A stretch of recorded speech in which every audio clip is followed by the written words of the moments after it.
कहानी है 2009 की, जब एक छोटा सा गांव था जहां से एक पुराना रेल का ट्रैक गुजरता था। कहा जाता था कि इस ट्रैक पर अब ट्रेनें नहीं चलती, मगर लोगों ने अक्सर रात के वक्त एक ट्रेन के गुजरने की आवाज सुनी थी।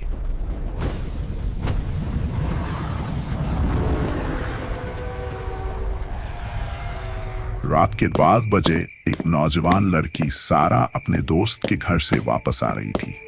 उसका घर उसी ट्रैक के पार था। लोग उसे रोक रहे थे। रात को उस ट्रैक के पास से मत गुजरना, वहां अजीब चीजें होती हैं।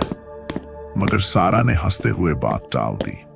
जब वह ट्रैक के करीब पहुंची, उसे दूर से ट्रेन की सीधी सीधी रोशनी दिखाई दी।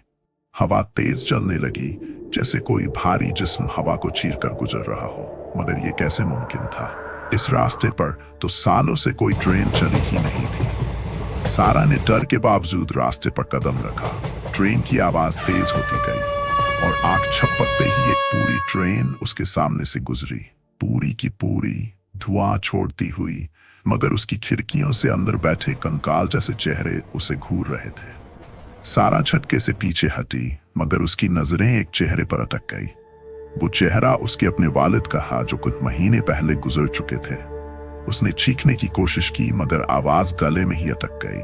ट्रेन रुक गई और उसका दरवाजा धीरे धीरे खुला। अंधेरे में से आवाज आई, अंदर आ जाओ, वरना रात को घर नहीं पहुंच पाओगी। सारा का जिस्म कांप रहा था। उसने भागकर जंगल की तरफ दौड़ लगाई। जंगल में अंधेरा इतना था कि हाथ को हाथ नजर नहीं आ रहा था। हर तरफ से कदमों की आहट और फुसफुसाहट उसे घेरने लगी।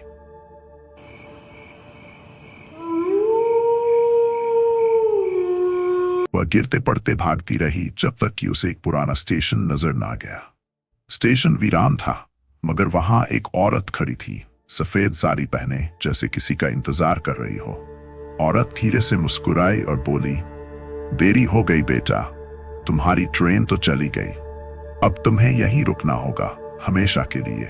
सारा पीछे मुड़कर दौड़ी, मगर स्टेशन अब जंगल में तब्दील हो चुका था और उसके पीछे से वही भूत ट्रेन फिर से आई और उसे अपने अंदर खींच लिया।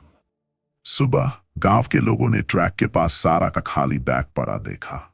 उस रात के बाद से जब भी कोई उस ट्रैक के पास से गुजरता है, एक लड़की की आवाज सुनाई देती है जो कहती है, मुझे घर जाना है, कोई मुझे उतार दो। और ट्रेन की सीट पर हमेशा एक नई जगह खाली होती है, किसी और मुसाफिर के लिए।